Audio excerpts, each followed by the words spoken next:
Day number 5 of all-day group practice.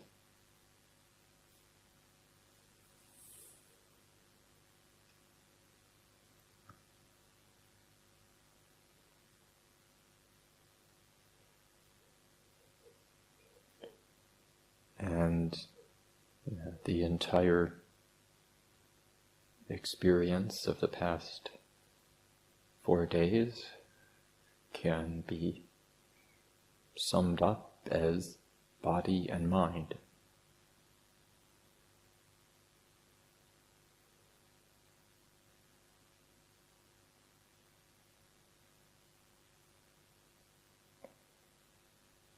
It can sometimes be helpful to distinguish different aspects of the mind.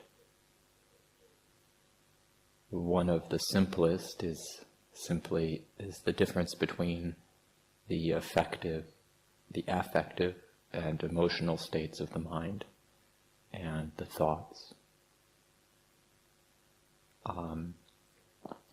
These three, body, emotions, and the thinking process, are certainly closely connected with each other.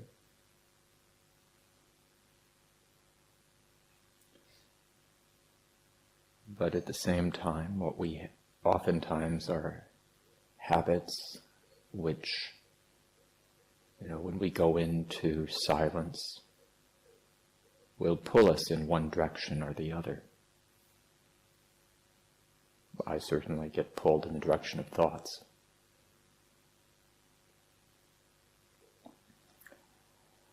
So it's important to recognize the need to balance these experiences,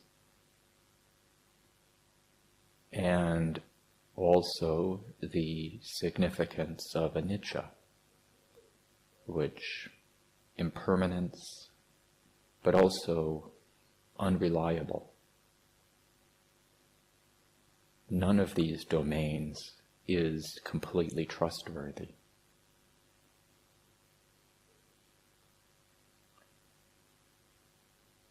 We might notice that we have the habit of believing that whatever we think is true,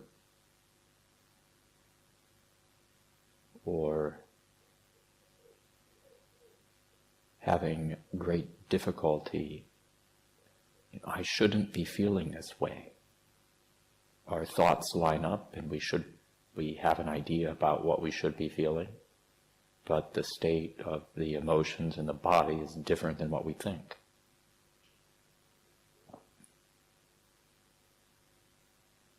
Or alternatively, when strong emotions arise, they simply reshape the thought process so that whatever justifies our emotions seems rational. And we're unable to take in or allow for other perspectives.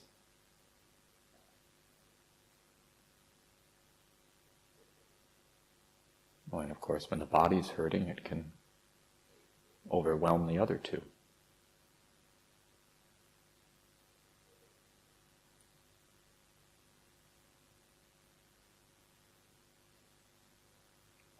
None of these domains is permanent.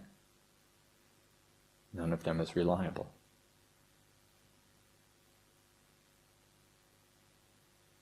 And yet what we have here is just these three.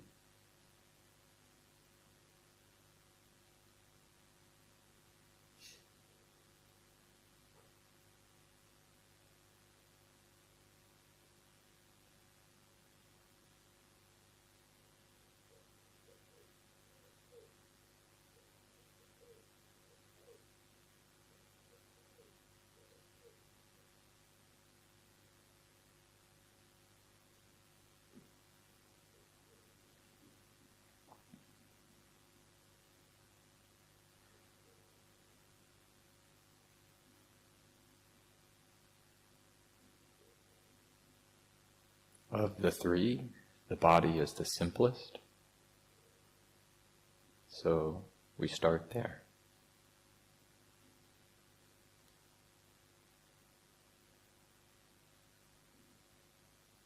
Just with being aware of what it's like to experience the physical sensations of sitting here and breathing.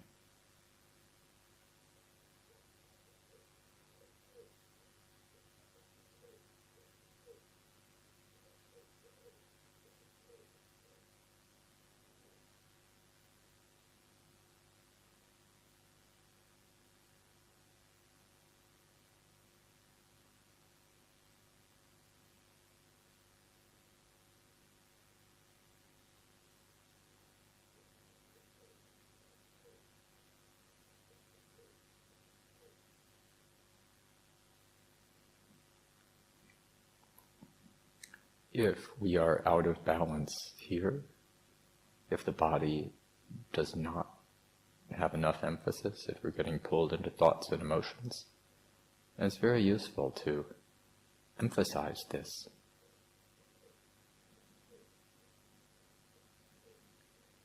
And we can experiment with different ways of paying attention to the body, such as the 32 parts or the 4 elements.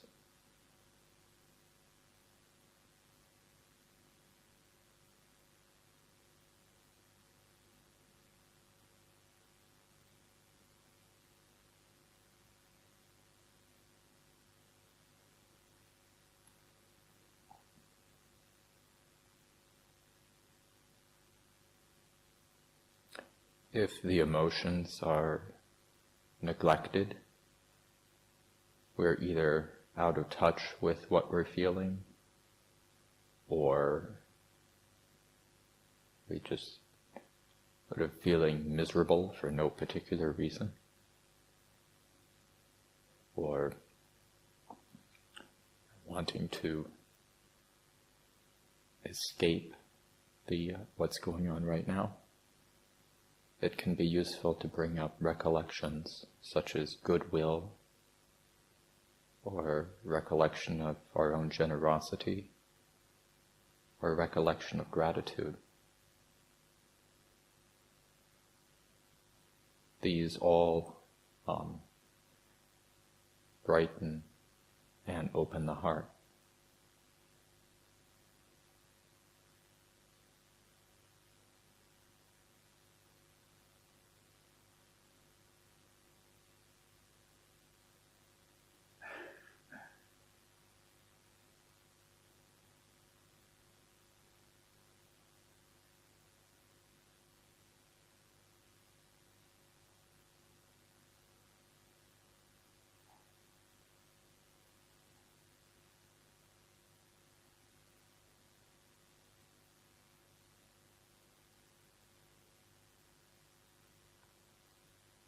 If the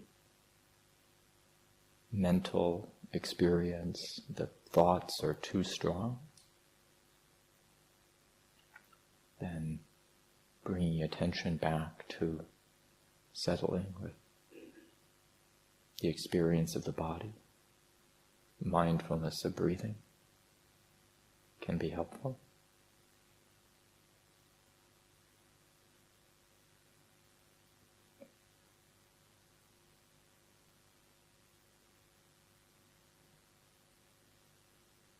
On the other hand, if the body and emotions are